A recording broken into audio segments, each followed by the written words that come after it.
Mika de la Cruz thankful at nakabalik na sa kanyang hometown sa Austria. At ngayon kasama ang kanyang asawang si Nash Aguas.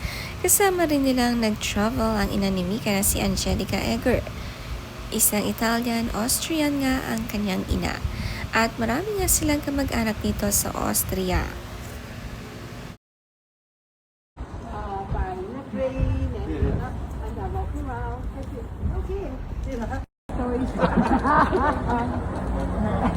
Ang saya nga sa first day ng tour, napakaganda pala ng place nila dito sa Austria. Maginaw pa rin pala hanggang ngayon. Sabi ni Mika, praying for the day you get to see Hallstatt with your loved ones too.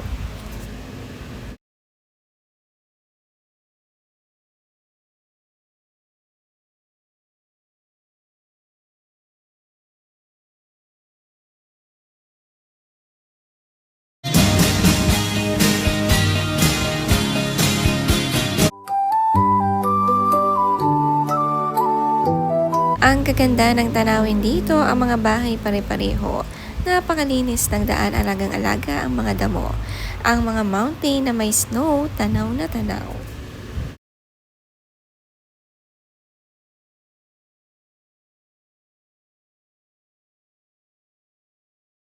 Maginaw pa rin daw pala dito hanggang ngayon. Naglakad-lakad nga sila ng gabi pero tila umaga pa rin.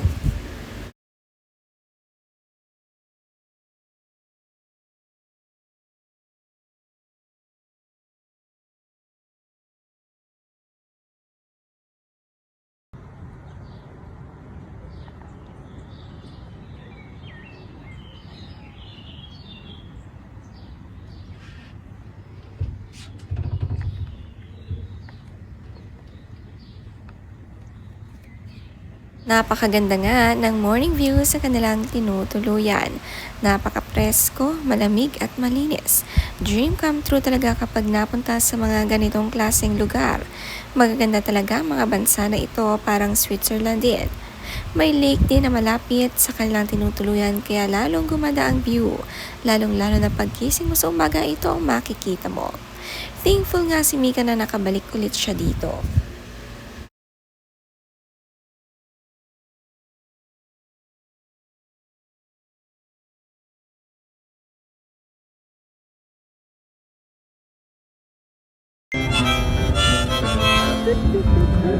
Ang mga kwento na childhood memories ni Mika sa asawa na si Nash ay finally nakikita na nga in person. Isa-isa nilang pinupuntahan ang bawat place na maganda rito.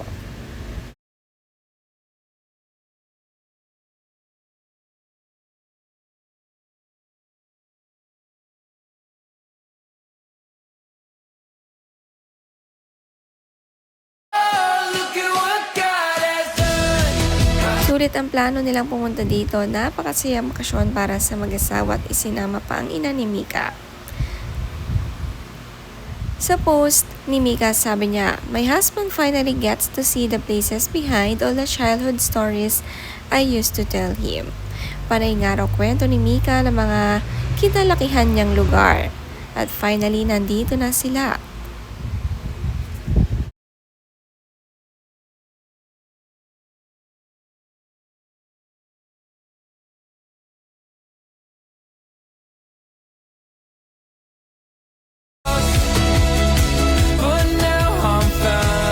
Napakaganda rito sa Hallstatt.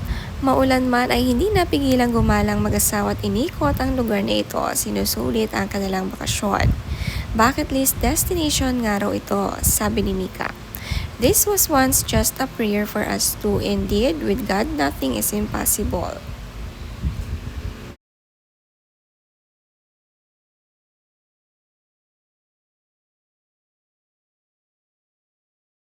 Always ready naman ang payong nitong si Mika, kahit saan sila mag-travel ay lagi nga may dalang payong.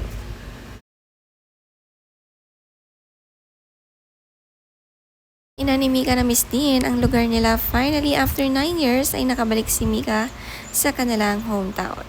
Marami rin ang mga turista dito. Nagpunta rin sila sa Monaco at nanood ng Grand Prix. Pareho nga nilang hilig ito.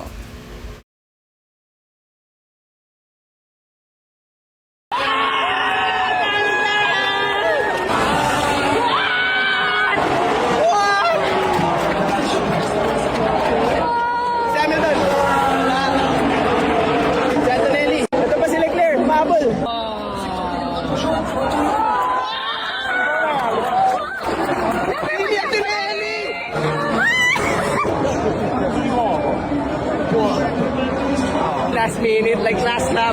Grabe yun. Sobrang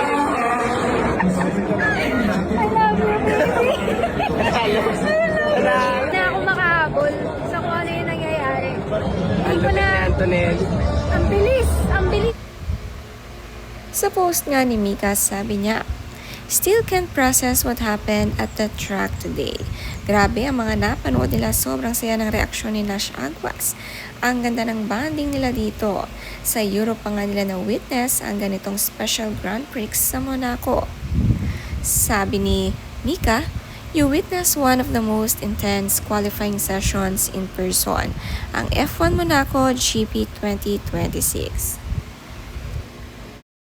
Akala nga raw ay Team Ferrari sila, pero sabi nga ni Mika magkalaban sila mag-asawa, but we love both drivers, kailangan support pa rin sa fave ng isa't isa. Lahat naman sila talented, depende lang din when their time is to shine and dominate." Ang kaganapan dito. Sila. Il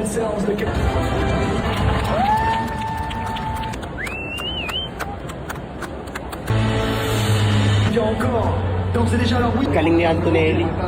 Speriamo che possa.